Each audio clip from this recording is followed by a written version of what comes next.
खुशबू मारू ने प्रधानमंत्री कार्यक्रम में राजस्थान का प्रतिनिधित्व किया। बीकानेर में खुशबू मारू एक होनहार छात्रा डूंगुर कॉलेज की रहीं। डूंगुर लॉ कॉलेज की उपाध्यक्ष भी रहीं।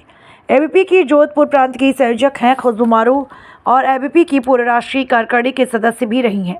प्रधानमंत्री के भारत मंडप में भाग लेकर राजस्थान का गौरव बढ़ाया और समाज का नाम रोशन किया। मिनिस्ट्री ऑफ अफेयर से सर्टिफिकेट भी दिया गया। समय समय पर खुशबू छात्राओं को मोटिवेशन देती रहती हैं, जिससे छात्राओं का हौसला बुलंद रहता है। अखिल भारतीय विद्यार्थी परिषद के कार्यक्रमों में हमेशा आगे की पंक्ति में नजर आती हैं। मारू का कहना है, यदि इंसान कुछ करने की ठान लेता है तो करके दिखाता है और परिवार का साथ बहुत जरूरी होता है। हाँ बेटा, सबसे पहले तो आप परिचय कहिए। नमस्कार जी। मेरा नाम खुशबू मारू। मैं 2019 से एबीवीपी में कार्य कर रही हूँ और एलएलएम कंप्लीट हुई है मेरी और मूलतः बीकानेर से ही हूँ। तो बेटा, जब आप एबीपी में अध्यक्ष भी रही हुई, उपाध्यक्ष रही है लॉ कॉलेज में, हाँ जी। जिस तरह से एबीपी को आपने फॉलो किया, एबीपी में आपका नाम रहा, बहुत कुछ रहा, उसके बाद में आप एबीपी में एक राष्ट्रीय कार्यकारिणी की मेंबर भी रही। मैं ये कहना चाहता हूँ कि जिस तरह से आप इस तरह को वर्किंग कर रही थी, तो उस समय आपका जो ध्येय था, काम करने का जो तात्पर्य था, वो क्या था, बताइए।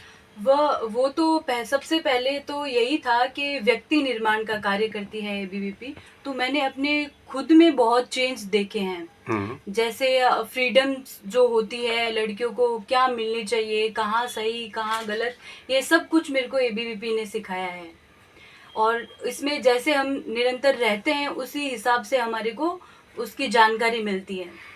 अभी आपके पास में जोधपुर प्रांत का आप काम देख रही है, मैं जिसमें अभी जोधपुर प्रांत का एसएफएस का काम देख रही हूँ जी। स्टूडेंट फॉर सेवा, जो विद्यार्थी सेवा के लिए कार्य करते हैं। जैसे कच्ची बस्ती हो गई, वहाँ पे कैंप लगाना, जो लोग समर्थ नहीं है अपना ट्रीटमेंट करवाने के लिए, तो हम लोग हमारी एक टीम लेके जाते हैं और उनको बस्ती में जाके उनका निरीक्षण करते हैं कि किसी को ज़रूरत है, किसको नहीं है, वो आके अपना ट्रीटमेंट करवा सकते हैं।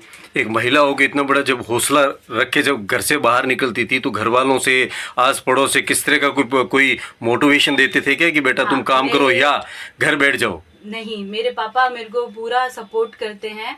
अगर मैं कुछ हूँ तो मेरे पापा की वजह से ही हूँ। उन्होंने मेरे को बहुत मोटिवेशन किया है, आज इसीलिए मैं यहाँ पे हूँ। पूरे राजस्थान में आपका सिलेक्शन हुआ तो प्रधानमंत्री जी से आपने बात की थी। प्रधानमंत्री जी ने किस उद्देश्य से आपसे बात की थी या किस उद्देश्य से आप मिलने गई थी उनसे? उनका अभी ये यूथ पार्लियामेंट का एक प्रोग्राम था भारत मंडपम दिल्ली में, तो उनका इन्विटेशन आया था एज अ स्पेशल इन्वाइटी। तो उनका एक उद्देश्य था कि जो यूथ है उनकी सोच क्या है भारत को डेवलप करने में, तो उसी के चलते उन्होंने बुलाया था। और वहाँ बहुत कंपटीशन भी बहुत हुए थे। हम एज अ इन्वाइटी गए थे, तो कुल मिला के यही था कि उनको अर्न करना था कि हम मतलब यूथ है जो क्या कर सकता है भारत को डेवलप करने के लिए। महिलाओं को आगे बढ़ने में बड़ी हिचकिचाहट रहती है, महिला आगे तत्पर नहीं हो पाती, महिलाओं को घबराहट होती है, तो उन महिलाओं को क्या कहना चाहती है जो महिला आगे बढ़ना चाहती है, एबीपी में कुछ करना चाहती है, एबीपी से बाहर निकल के आते हैं तो भी महिला आगे बढ़ना चाहती है, कुछ और भी करना चाहती है, तो महिलाओं की जो घबराहट है, उस घबराहट को किस हिसाब से देखती हैं आप? शुरू में अगर हम कोई भी काम करते हैं तो वो घबराहट होनी निश्चित है, ये नेचुरल बात है। बट हम उस घबराहट से आगे निकल के अपना कुछ अर्न करेंगे तब ही हासिल होगा। आगे बढ़ना पड़ेगा, तभी हम ऊपर चढ़ेंगे। आपने एलएलएम कंप्लीट कर लिया, उसके बाद में प्रैक्टिस क्यों नहीं कर रही हैं आप?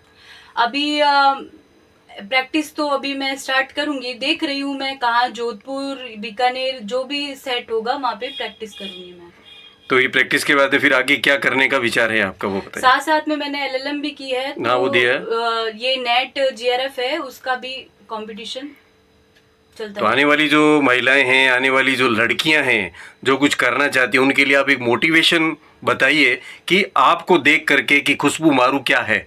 खुशबू मारू ने इतना कुछ बहुत काम किया है, जहाँ जहाँ गई है बड़े बड़े नेताओं से मिली है, बड़े भारत के प्रधानमंत्री से भी इनकी मुलाकात हो चुकी है, सीतारमन से भी बात हो चुकी है, मतलब काफ़ी ऐसी ऐसी जगह गई है अपना हौसला रख कर।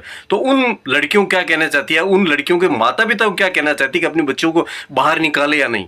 पहले तो मैं उनके माता पिता को ही बोलना चाहूंगी कि अगर आपके कोई बच्ची है तो आप उनको बाहर निडर भेजिए।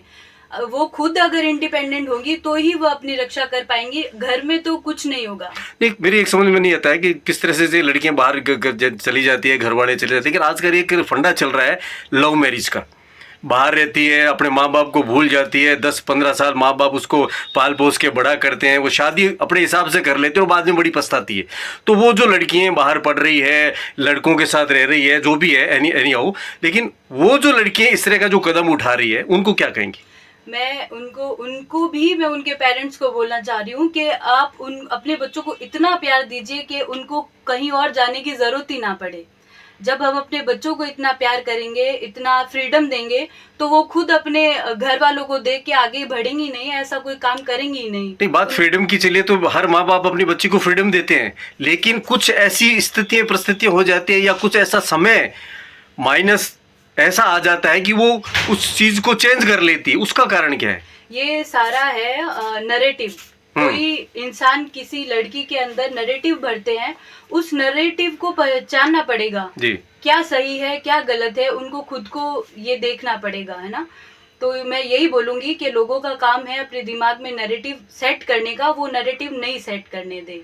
भाई जहाँ भी चलो अपने हिसाब से कोई बच्चा पसंद भी आएगा बहुत कुछ, लेकिन माँ बाप के बिना पूछे काम नहीं करना चाहिए, माँ बाप से पूछे शादी नहीं करनी चाहिए। अगर आपको कोई पसंद है तो आप घर पे बोलिए, अगर आपके लायक हैं, सब सही है, तो वो खुद करवाएंगे ना, ये तो फैक्ट है।